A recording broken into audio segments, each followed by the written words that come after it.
Hi, my name's Fred Pepper. I'm just a flag bearer. I live in Renton, Washington for the last decade, more than a decade. Um, I have, uh, in 2007, after being convicted and going to prison for a disgraceful crime, I was found guilty by a jury of my peers. And before that, well before that, in 1995, I carried a 4 foot by 6 foot American flag at half mast from Olympia, Washington to Gresham, Oregon, from Gresham, Oregon to Burley, Idaho, from Burley, Idaho from Topeka, Kansas to Washington, Pennsylvania, although I took small rides in there because of injury and not being able to quit. And I arrived in Washington, D.C. on Veterans Day, the day before Veterans Day, actually. I was staying in Frederick, Maryland, and had gone to a veterans parade near there. And then after I got home, I carried the flag and stood on bridges all over the place until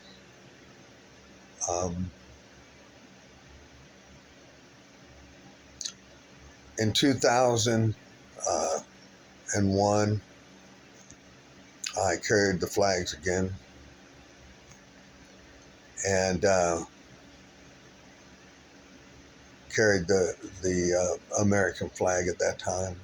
It was a 5x8. That's carrying it at half mast. And after 9/11, and it was the flag that I had was given to me by Richard Keaton, who had been the state adjutant of the Veterans of Foreign Wars and was a great comrade. And without him, his friendship and combativeness, forging me to honestly stand for what I believe in, to the point of. And I went to prison, as I said, the year of 2002, from December 20th to President's Day of 2004, something like that. And I was shamed. I had 3 years of community custody. I did an additional amount of days, I don't remember anymore, for offenses to my community custody, which I had shared with my community custody officer before, and then the next day they had a lie detector test, and they used that because I told them the same thing I told her.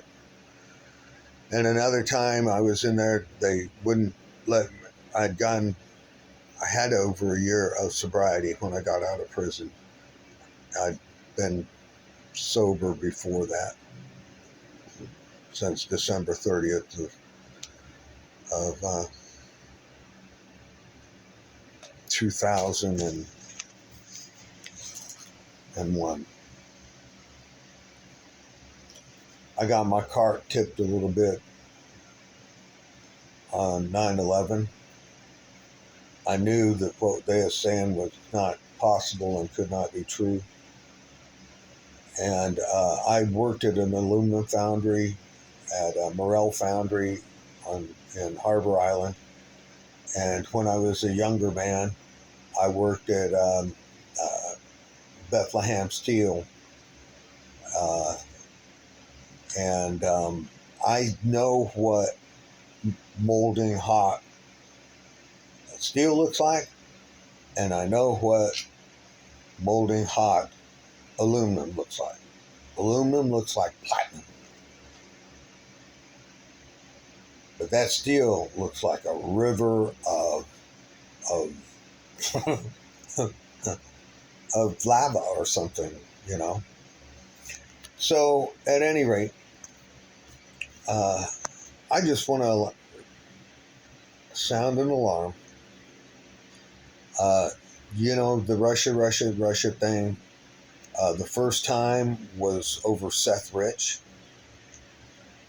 He was a DNC IT guy doing computer uh, uh, registration for voting, and came along and found out about the Clinton Foundation, and then he went to town, and he was the Russian hack, and he was shot for it. They say killed it, but I pray that he's in witness protection. But and then there's Anthony Weiner. He was a pervert that was calling girls and sending nude pictures of himself and all kinds of stuff. And then he had a laptop that was discovered in New York that was gross and crazy enough that uh, uh, guys with homicide experience for years was throwing up, crying, and I guess some of them, wink, wink, committed suicide. I know one of them was a beautiful young detective, and I'm sorry, women, you're beautiful. And if that's wrong, forgive me. I do a lot of wrong things. That's one I can live with. Anyway, that couldn't live with it and got, certain things out. And boy, I mean, what? It wasn't a blink of an eye, and I guess she committed suicide. The lady in Haiti that had cracked the whole thing on the children being exploited there, Laura Hillsby, who was saved from kidnapping children from Haiti after the hurricane or earthquake, those things. And believe me, they control the earthquakes. They had an experiment after they signed the agreement with what they call the Greys, and the purpose was going to be to control the weather. But there was a multi thing once you tap into the current of the sun and the universe and all that stuff, which they had done. And they popped a hydrogen bomb, I think it was around 1954, and a nuclear bomb in 62, 64 somewhere. And the largest pusher of pornography and child pornography, of prostitution, drugs, on and on and on, is the CIA. They have done this for a very long time. A very long time. I know that when they brought Dallas in, Dallas, yeah, I think it's Dallas, and Prescott Bush, and Operation Paperclip, and J.P. Morgan. We found out, when Major General of the Marines came forward to the Senate and laid out his case how they was wanting to pull a coup. And all of the biggies, especially the Rockefellers and all of the big owners of the big businesses, was implicated. Nothing really happened to them. And like I said, Prescott Bush, he was the first guy that took over the SOS, which was a precursor of the CIA. And the CIA, upon the end of World War II, put in hidden armies all across to stop the communism. And those hidden armies and a hidden agenda was Nazis. And we will find out, I hope, a lot about this. The FBI, it's not just the guys at the top, but there's a lot of good middle people. And there's good guys at the top and stuff. They'll stick out like a sore thumb. You know? But how about Haskell, Gina Haskell? She got wounded in Germany right after the election and disappeared from any kind of mention almost. And Hunter Biden's laptop, I think there's 2 of them now, and the granddaughter or daughter wrote a thing, but the Hunter Biden one was legal stuff from the very beginning. And all the press hid behind WikiLeaks saying that it was a hack and therefore protected under the Patriot Act and several others. And all of these were lies. All of these were lies. I could go on and on about the Rothschilds, how they came into being, about Waterloo and its impact on the world banking. I could tell you about Rome never died, it never went away. We got the Vatican, we have Britain, and we have the District of Columbia. I could tell you how the United States never got out from under English rule. American intelligence media. And I could tell you on and on. But they use it, and their masters use honeypots, whatever it is, drugs, whatever it is. They get their victims to do something with that honeypot, and they blackmail. If they cave in and do what they want, they get promoted. If they stand on it and say, yeah, I'll take it on the nose, they get humiliated, ostracized, and they use weapons that we can't even think of, like sending just little talkers in who are credible and always in the places of power. And, you know, we have law enforcement officers, LEOs rather, and they have LEAs, LEAs, law enforcement assets. And they have them planted in every seat of power. President Eisenhower told us all about it. Please wake up. The ritual abuse of children, the drugs being also biological drugs.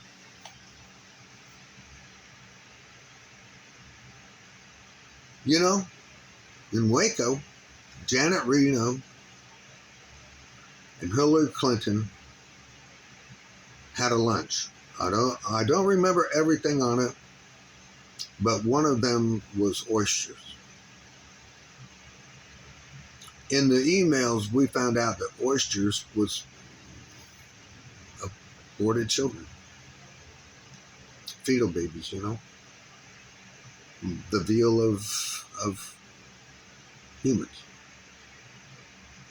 As they burnt that place down and horribly murdered those Branch Davidian people, Seventh-day Adventists. So I know this thing ain't going to go nowhere. It doesn't get out, but I'm going to do my best to get it out, to get it where I can package it up and send it. I want you to know something, and it's the most important thing in my life, and I've been working on it with all my heart for a very long time. That is if you're tired with your life and the way you're acting, or the addictions that you have, or the mental illness that you have, I can't guarantee you that you'll be completely healed, but I can guarantee you that if you take these simple things to heart, that God is love and God loves you. He loves you so much, he sent his begotten son to come here and tell us all, I love you. And to prove it to the point of the test of the devil for 40 days and 40 nights, or however that thing went, and his chastisement along the way, and then his unbelievable day after the Garden of Gethsemane, where he begged God 3 times to lift this thing from him. And he had to go. He had to stand his ground. He had to do his thing. I'm not nothing like that. I ain't got that kind of courage or anything like that. But I can tell you that the truth about Moloch, Baal, Satan, Aleister Crowley, Drana Abramovich, Tony Podesta, Hillary Clinton, and hundreds, maybe hundreds of thousands more. And when you find out, and by golly, if they made people, like when I was a kid, we had to watch the Nuremberg trials. We had to see the death camps and stuff. You know, it was on TV. And I was a kid and I watched them all. And I took it to heart. And God loves you. Your life matters. Never give up on you. Never give up on you. And God's children are not for sale. Can you hear that? God's children are not for sale. Can you hear that? That's the sound of freedom. No matter how far you've gone down, no matter what you've done, if you come to God, if you come to love, and love will recognize whether you're really doing it. You may fool us in the flesh, but you can't fool God. You know? I love you. Don't ever give up on you. You'll surprise yourself when you get on track. Someday the self-seeking will slip away. I'm still working on that. I see me grandiosity style and you know, this, that, and the other. But, you know, that's just my old ego. And it follows me everywhere. I am an alcoholic. I am an addict. And I am an asshole in recovery. However, if you want to see an instant asshole, just add alcohol. Have a great day. Have a great life. Stay present. And love can change the world, and kindness costs us nothing.